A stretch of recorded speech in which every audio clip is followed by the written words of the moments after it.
बहनों की लालची भाभी। करिश्मा, रेशमा और मनीषा 3 बहनें हैं। उनका एक भाई भी है, मयंक।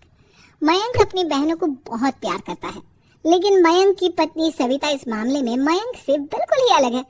वो अपनी ननदों का जितना बुरा कर सकती है उतना बुरा करती ही रहती है और अपनी ननदों पर हुक्म भी चलाती है। करिश्मा, करिश्मा, तुमने अभी तक नाश्ता नहीं बनाया? तुम्हारे भैया को ऑफिस जाने में देर हो रही है। हाँ भाभी, बस अभी बनाती हूँ। करिश्मा, तुम ये ढीलापन छोड़ दो। कल को पराए घर जाना है। वहाँ अगर तुम इस तरह से काम करोगी तो लोग क्या कहेंगे कि माँ ने और भाभी ने कुछ सिखाया नहीं। और तुम्हारी दोनों बहनें कहाँ हैं? रेशमा मार्केट गई है और मनीषा सो रही है। क्या? सुबह के 8 बज रहे हैं और ये महारानी अभी भी सो रही है? ये कहते हुए सविता अपनी सास दुर्गा देवी के पास जाती है। माँ जी, देख रही हो अपनी बेटियों के तौर तरीके? क्या हुआ बहू, सुबह सुबह क्या कर दिया मेरी बेटियों ने? अरे एक तो अभी अभी उठकर किचन में गई है, दूसरी सुबह सुबह बाहर चली गई और तीसरी अभी तक सो रही है। क्या करूं मैं इन तीनों का?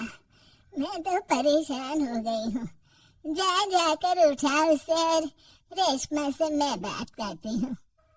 सविता सीधा मनीषा के कमरे में जाती है और उससे कहती है, महारानी जल्दी उठो, सूरज सर पर आ गया है।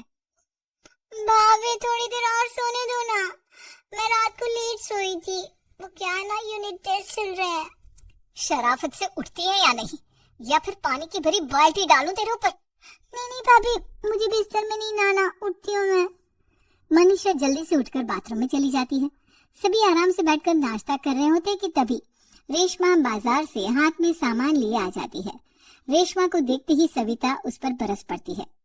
लो, आ गई महारानी। ऐसा भी क्या सामान लाना था जो सुबह आंख मलते ही बाजार की तरफ रवाना हो गई? भाभी, कल आप ही तो चीख रही थी कि घर का सारा सामान मुझे ही लाना पड़ता है, घर में किसी को भी किसी काम से कोई लेना देना नहीं है। अब मैं बाजार जाकर सामान ले आई तो आपको इस बात से भी तकलीफ हो रही है? देख रही हो माँ जी, अपनी बेटी की जुबान कैंची से भी तेज चलती है। और मयंक, आप तो कुछ कहेंगे नहीं अपनी लाडली बहन को? रेशमा, अपनी भाभी से ऐसे बात नहीं करते। चलो माफी मांगो। भैया, मैं क्यों माफी मांगू? आप भाभी से बोलिए ना कि हम पर कम हुक्म चलाया करे। हम इस घर की बेटियां हैं और आपकी पत्नी की ननद है, नौकरानी नहीं। लो कर लो बात। इनकी भलाई के लिए कुछ भी बोलो तो इन्हें बुरा लग जाता है। इस घर में यही इज्जत है मेरी। देख लो माँ जी, आपकी बेटी किस लहजे में मुझसे बात कर रही है। सविता वहां से चली जाती है। मयंक को बहुत गुस्सा आता है, वो भी वहां से चला जाता है।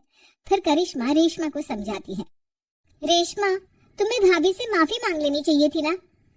लेकिन दीदी, मैंने कुछ किया ही नहीं, तो मैं माफी क्यों मांगू? हाँ करिश्मा दीदी, रेशमा दीदी जैसे ही घर में आई भाभी ही उन पर चिल्ला रही थी।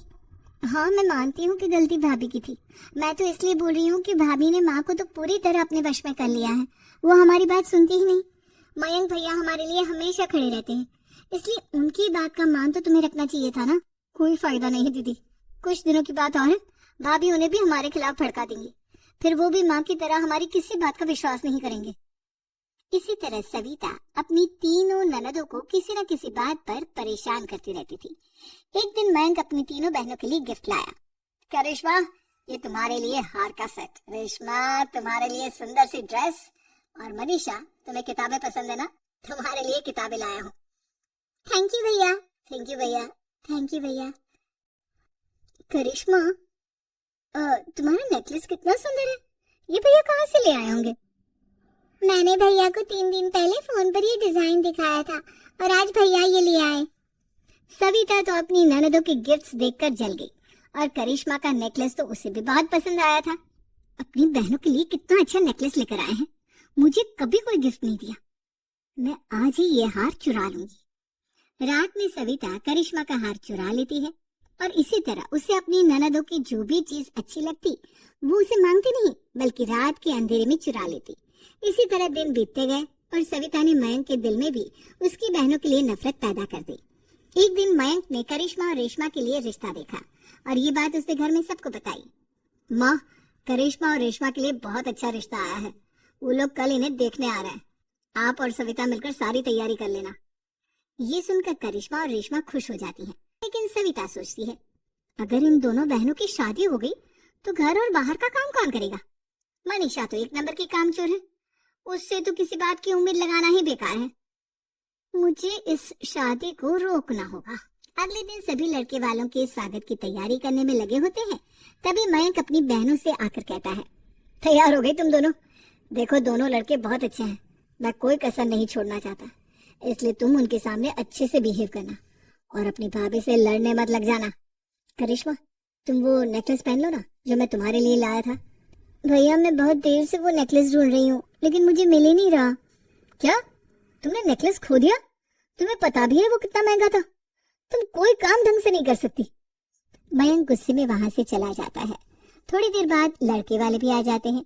वो दोनों बहनों को पसंद कर लेते हैं और रिश्ता पक्का हो जाता है। लेकिन सविता के दिमाग में तो कुछ और ही खिचड़ी पक रही थी। वो पंडित जी के पास करिश्मा की कुंडली लेकर जाती है और उन्हें पैसे देकर करिश्मा की कुंडली बदलवा देती है। जब लड़के वालों के पास करिश्मा की कुंडली जाती है तो वो दुर्गा को फोन करते हैं। बहन जी, हमने करिश्मा की कुंडली अपने पंडित जी को दिखाई थी। आपकी बेटी की कुंडली नहीं बल्कि दोषों का पिटारा है। देखिए, मैं और मेरे पति इन सब बातों में बहुत विश्वास करते हैं, इसलिए हम आपकी बेटी से अपने बेटे की शादी नहीं करा सकते। इस तरह करिश्मा का रिश्ता टूट जाता है और सभी घर वालों को बहुत दुख होता है।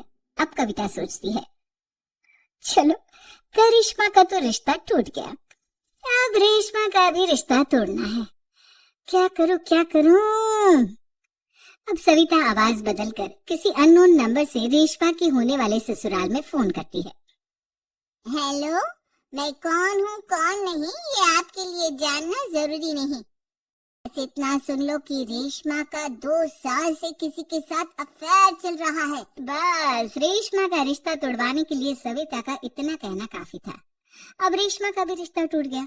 मयंक और दुर्गा देवी ने रेशमा को खूब खरी खोटी सुनाई और उससे बार बार उस लड़के के बारे में पूछने लगी। आप दोनों मुझे क्यों परेशान कर रहे हो? अरे कोई लड़का होगा मेरी लाइफ में तो मैं बताऊंगी ना, जब कोई है ही नहीं तो कहाँ से लाऊं मैं कोई लड़का? तो तेरे होने वाले ससुराल वालों को फोन किसने किया था? माँ मैं नहीं जानती किसने फोन किया था, मैं सच कह रही हूँ। मैं तो पहले ही कह रही थी इसकी लगाम खींच कर रखो, लेकिन मेरी सुनता ही कौन है? आप चुप रहिए भाभी, ये सब आपका ही किया धरा है। अब तीनों बहनों को विश्वास हो जाता है कि ये सब उनकी भाभी ही कर रही है। तीनों बहनें अपनी भाभी को सबक सिखाने के लिए एक वकील कर लेती है और घर में हिस्सा मांगने को। भैया, माँ बाप की जायदाद में जितना बेटों का हक होता है उतना ही बेटियों का, इसलिए इस घर के 4 हिस्से होंगे और हमें अपना हिस्सा चाहिए। मैंने तुम्हारे लिए क्या क्या नहीं किया और तुम इस घर में हिस्सा मांग रही हो? भैया, आप और माँ हम बहनों की कोई बात नहीं सुनते हो और भाभी हमारी शादी नहीं होने देगी क्योंकि उन्हें लगता है कि आप हमारी शादी में ज्यादा पैसा लगाओगे और उन्हें हम जैसी फ्री की नौकरानी कहाँ मिलेगी। तो हम भाभी के साथ तो रह नहीं सकते, हम बहनों को अपना हिस्सा चाहिए। अरे तुम्हें शर्म आनी चाहिए अपने भाभी पर ऐसा इल्जाम लगाते हुए, वो तुम्हारे बारे में कितना सोचती है। हाँ माँ, भाभी हमारे बारे में बहुत सोचती है, दिन रात बस यही सोचती रहती है कि किस तरह से अपनी तीनों ननदों को परेशान करूं और कभी मुझे पढ़ने भी नहीं देती। दोनों बहनों का रिश्ता भी तो इन्होंने ही तोड़वाया है और रात में हमारे कमरे में आकर हमारी चीजें भी चुराती हैं। इसी तरह सविता की तीनों ननदें अपनी बात पर अड़ी रही। अब कोर्ट में तारीख भी शुरू हो गई। जब सविता को लगा कि उसकी तीनों ननद इतनी आसानी से नहीं मानने वाली, तो उसने अपने पति और सास को सारी सच्चाई बता दी और अपनी तीनों ननद से माफी मांगी। मयंक और दुर्गा को भी अपनी गलती का एहसास हो गया। अब सविता खुद करिश्मा और रेशमा के लिए अच्छा रिश्ता ढूंढती है और उनकी शादी करवाती है।